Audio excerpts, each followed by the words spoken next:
बिस्मिल्लाहिर्रहमानिर्रहीम बिस्मिल्लाहिर्रहमानिर्रहीम।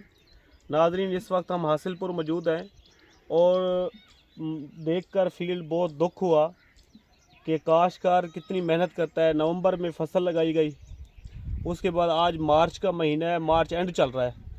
बामुश्किल एक दो चुनाइयाँ होंगी और पूरी फसल तबाह होगी। ये दिखें जी, ये देखें, आगे देखें, इधर देखें, साथ आगे।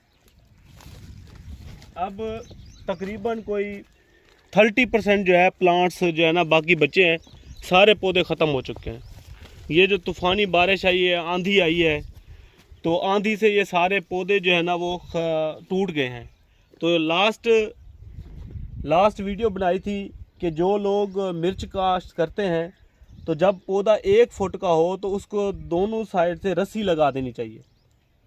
जब रस्सी लगाएंगे तो दोनों साइड से सपोर्ट हो जाएगी। सपोर्ट होने से अगर आंधी आएगी तो क्या होगा कि जी फसल आपकी बच सकती है। तो ये थोड़ी सी मेहनत है, इतना टनल का शापर, फिर टनल का खर्चा, फिर खाद, फिर स्प्रे, इतना खर्चा होने के बाद हमें पता है कि फरवरी और मार्च में आंधियाँ आती हैं, बारिश आती है, तो हमें पहले इंतज़ाम कर लेना चाहिए।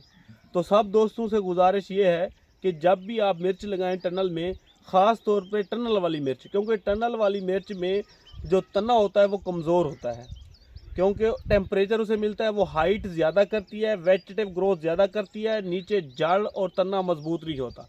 इस वजह से उसे जो है वो आप सपोर्ट देंगे तो आगे बेहतर तरीके से जो है ना वो बच सकती है। सपोर्ट्स जैसे पिछली वीडियो में हमने बताया है कि किस तरीके से बांस लगाए जाए और किस तरीके से आपने जो है ना सपोर्ट देनी है। तो मैं सब दोस्तों से गुजारिश करूंगा कि सिर्फ, बाकी कोई ना करें, जब पौधा 1 फुट का हो तो उसको सपोर्ट लाजमी दें। जी, थैंक यू वेरी मच।